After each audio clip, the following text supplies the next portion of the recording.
História de Salvador, parte 9. Patrimônio arquitetônico. A Padroeira da Bahia. A Basílica de Nossa Senhora da Conceição da Praia é uma estrutura majestosa e abriga em seu interior dezenas de obras de arte, a começar pela pintura do teto, de 1774, de José Joaquim da Rocha, com efeitos tridimensionais. A capela inicial, de 1549, resiste nos fundos da igreja atual, construída entre 1765 e 1849. A base são as pedras liós, trazidas de Portugal uma a uma, numeradas. A Conceição da Praia foi sede de muitas irmandades, de ricos e pobres, negros e brancos, organizações fundamentais na vida da cidade ao longo de toda a sua história. A Cidade dos Mercadores. Nos quarteirões do bairro do Comércio mais próximos ao penhasco, que leva ao centro histórico, estão os prédios mais antigos, muitos de estilo pombalino, de 4 pisos, com arcadas para as lojas no térreo e varandas no primeiro andar. Até o final do século XIX, o mar avançava até os cais das Amarras e do Ouro, entremeados pelo belíssimo edifício da Associação Comercial.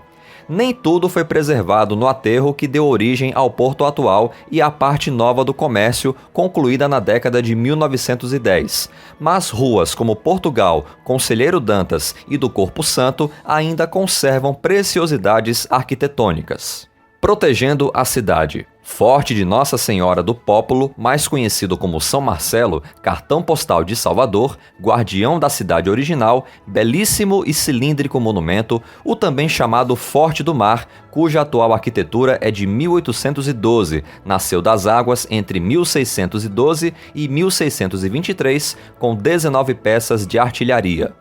Chegaria a ter 54 em ferro e bronze. Foi tomado pelos holandeses em 1624.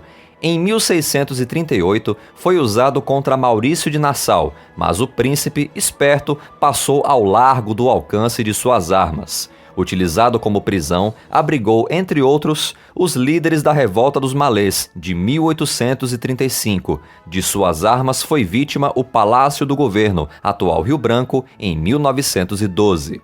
A maior descoberta de Américo Vespúcio. Américo Vespúcio, em 1501, ergueu um padrão de pedra onde, em 1536, Francisco Pereira Coutinho, primeiro donatário, fez trincheiras de barro e uma parede, dando início ao primeiro forte, que viria a se chamar Santo Antônio da Barra, em 1705, após muitas reformas, sucedidas de outras até o formato atual, do final do século XVIII.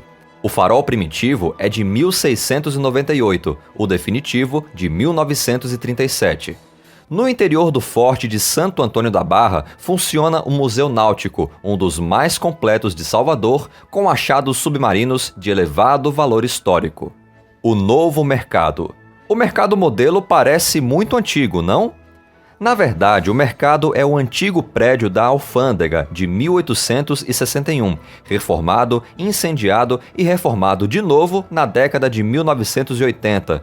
O principal centro de artesanato da Bahia substitui o antigo mercado modelo, de 1912, providencialmente vítima de um incêndio em 1969. Ficava entre o elevador Lacerda e a Capitania dos Portos, atrapalhando o trânsito, além de abrigar fedorento comércio de peixes. O atual tem cerca de 250 permissionários, entre restaurantes, bares e principalmente comércio de arte e artesanato. Lacerda, Augusto ou Antônio? Onde está o elevador Lacerda havia um guindaste, em plano inclinado, o guindaste da fazenda. Em meados do século XIX, a rocha foi perfurada para a instalação do elevador da Conceição, entregue à população em 1873. É a parte de trás do atual elevador Lacerda, com originais 58 metros de altura. Recebeu o nome Lacerda em homenagem a Antônio de Lacerda, irmão e sócio do projetista Augusto Frederico de Lacerda, em 1896. Em 1930, veio a torre frontal, projetada pelo dinamarquês Flemming Thyssen, de 72 metros. Sim, a parte de trás foi estendida para ficar o embarque no mesmo nível. Plano panorâmico. O plano inclinado Gonçalves começa no miolo da parte histórica do comércio e termina nos fundos da Catedral Basílica. Era o antigo guindaste dos padres jesuítas, projetado para transportar passageiros a partir de 1888. Iria se chamar Dona Isabel, a princesa, mas veio a República, o plano inclinado não saiu por incompetência da empresa inglesa contratada, entraram os alemães no negócio e acabou batizado como Gonçalves em homenagem a um diretor local da empresa germânica, Manuel Francisco Gonçalves. Foi completamente reformado em 1931 por uma empresa americana. A última reforma data de 2014. Tombamento número 1.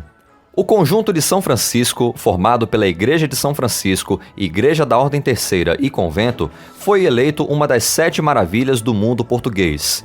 A igreja principal começou a ser construída em fins do século XVII e levou mais de 100 anos para ser concluída. Por conta de doações de fiéis ricos, o luxo do templo contrasta com a simplicidade franciscana. A igreja abrigou apenas 2 irmandades, ambas de pretos, a primeira delas de escravos do próprio convento. O coro, os painéis em azulejo, os diversos altares, a biblioteca, tudo é magnífico. O ato de tombamento, número 1 no livro de História, número 11 no de Belas Artes, foi assinado por Carlos Drummond de Andrade em 1938, onde terminava a cidade. O conjunto do Carmo, instalado no morro de mesmo nome, é composto pela igreja iniciada em 1655, Igreja da Ordem Terceira, e pelo convento, obra do século XVIII.